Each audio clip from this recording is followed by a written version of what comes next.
төрийн хуулийн этгээдийн хувьцааг эх 3 жилийн хугацаанд олон нийтэд нээлттэй хөдөлнө гэд энэ ерөнхий чиглэлийг бол дэмжиж байна. Энэ дээр одоо компани болгон дээр бол зарим компаниуд бол яг нэмэлт хувьцаа гаргана гэсэн байна. Зарим компани болохоор одоо байгаа төрийн өмчийн хувьцааг борлуулна гэсэн байна. Тэгэхээр энэ хуучин жагсаалтанд орсон байгаа компаниуд бүгдэн дээр нь яг тийм бизнес төлөвлөгөө гарцсан байгаа гэсэн үг. Одоо өөрөөр хэлбэл шинээр нэмэлт хувьцаа гаргахаар тэр нэмэлт хувьцаагаар бос гаргаад босгосон мөнгөө бол эргүүлээ буцаагаад тухайн компанидаа зарцуулах гэж ойлгож байна. Одоо байгаа төрийн өмчийн хувийг зархаар бол төсөв өөрөө мөнгөтэй болох гэж ойлгоод байгаа. Тэгэхээр яг энэ бүх компанидаар энэ тусдаа бизнес төлөвлөгөөнд тодорхой хэмжээнд гараад тэгээ ойролцоогоор хэдэн төгрөг босхийг гэсэн энэ тооцоол байгаа мó гэдэг нэг юм асуулт байна. Нэгдүгээр асуулт. За хоёрдугаарт энэ дорн төсвийн эрчим хүчний систем төрийн өмчийн компани тодорхой одоо үйл ажиллагааг энэ одоо шилжүүлнэ гэдэг.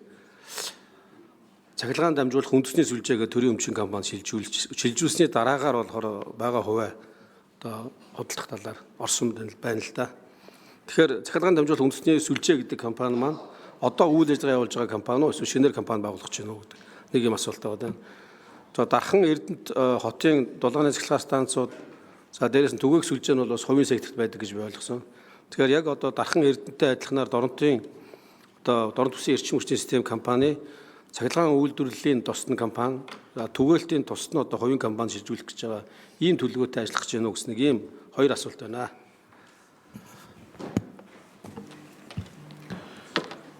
За 3 номер Ямцэг цаад. Хин Соронзон болд гişүүн ерөнхийдөө зөв ойлгосон байна.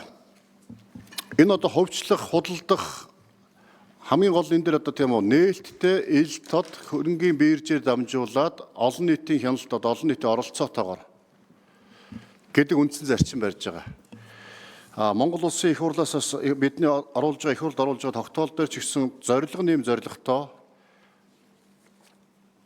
энэ төрийн өмч компанийн үн цэнийг нэмэгдүүлэх, үр өгөөжийг дээшлүүлэх, олон нийтийн хяналтанд оруулах, илүү одоо стратегийн хөрөнгө оруулах шиг оруулж одоо энэ компанийн үр өгөөжийг сайжруулах гэсэн зорилготой. За энэ компаниудыг одоо хөгжлөхдөө худалдахдаа яг ийм үндсэн зарчмууд барина гэдэг зарчмын тусгаад өгсөн байгаа. За иймэрхүү одоо зохион байгуулж иймэрхүү арга хэлбэрээр хэрэгжүүлнэ гэдээ оруулаад өгсөн байгаа. Энэ дагуу одоо үндсэндээ бүх зүйл бол улсын их хурлын хяналтандаар олон нийт иргэдийн хяналтандаар явна.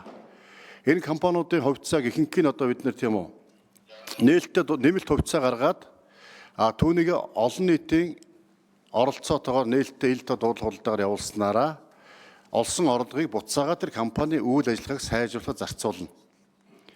Цөөхөн одоо тийм үү Эрдэнэс 5-7 Эрдэнэт үйлдвэр Эрдэнэс Critical Minerals гэдэг энэ компаниуд бол ашигт малтмалын тухай хуульд 10 хүртэл хувийг нь тийм олон нийт нээлттэй арилжаал гэсэн хуультай учраас энэ хуулийн дагуу оруулж ирж байгаа. Үүнээс олсон орлогыг бол улсын төсөвт одоо бас төвлөрүүлэх. За Мяд компани бас тодорхой одоо хувьцааг одоо бас борлуулад үүнээс олсон орлогыг бас улсын төсөвт төвлөрүүлэх. Ийм л одоо 33-аас 4 компани дээр төсөв рүү тодорхой хэмжээний хөрөнгө татагдах бах. Хэрэв хувьцаа хөдөлгөх арга хэмжээ амжилттай зохион байгуулагдвал. За мөн одоо дээрээс нь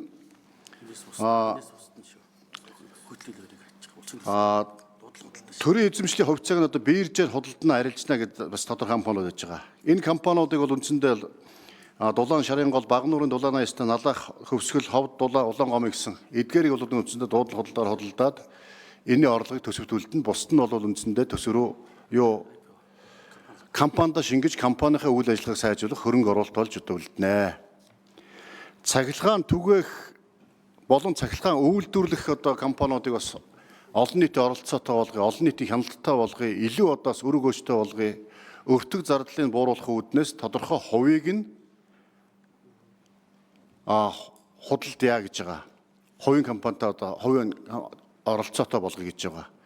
Ингэхгүй бол үндсэндээ төрд 100% байдаг. Үүнийгээ дагаад үүнээс одоо хардлага, сэрдлэг нөгөө хулгай зэлгийн үүнээсээ бол одоо эрчим хүчний бас үн тариф бүсэх, өртөг нэмэгдэх ийм асуудал гараад байгаа учраас хувийн оролцоотой болсноор илүү үр ашигтай болно гэж одоо үзэж бас энэ цахилгаан түгээх болон